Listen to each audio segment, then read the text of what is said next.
चल गे झलकाबै न चीज सलवार में ओढ़नी लगा के चल गे झलकाबै न चीज सलवार में ओढ़नी लगा के चल गे ओढ़नी लगा के चल गे ओढ़नी लगा के चल गे झलकाबै न चीज सलवार में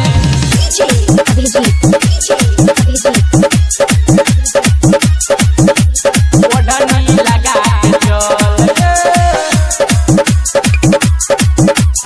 ओढ़नी लगा के चल गे झलकाबै न चीज सलवार तोहर जवानी सबके करई छौगे खतरा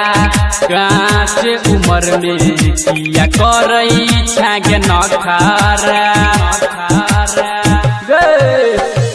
तोहर जवानी सबके करई छौगे खतरा कांच उम्र में किया करई छागे नखरा झलकै छौ बदन कोने करन शरम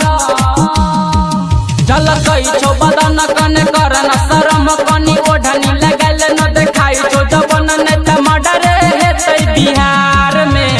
ओढ़नी लगा के चल गे झलकाबै न चीज सलवार में ओढ़नी लगा के चल गे झलकाबै न चीज सलवार में ओढ़नी लगा के चल गे ओढ़नी लगा के चल गे ओढ़नी लगा के चल गे झलकाबै न चीज सलवार में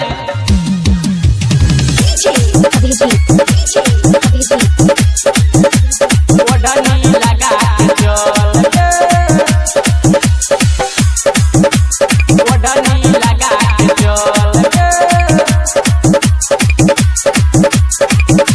झलकाबै न चीज सलवार 16 के उम्र छौ नैगे करे मन मानी राइटर यजिता बाले खोलै छा जवानी 16 के उम्र छौ नैगे कर मन मानी राइटर यजिता बाले खोलै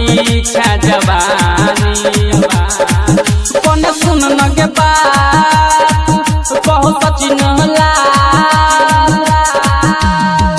कोने सुन न के बात कहो सचिन लाल छोरा दीपका के माल कने छुआ दे न गाल गुरु सारा नाचू माले तोगे ओढ़नी लगा के चल गे झलकाबै न चीज सलवार में ओढ़नी लगा के चल गे झलकाबै न चीज सलवार में ओढ़नी लगा के चल गे ओढ़नी लगा के चल गे।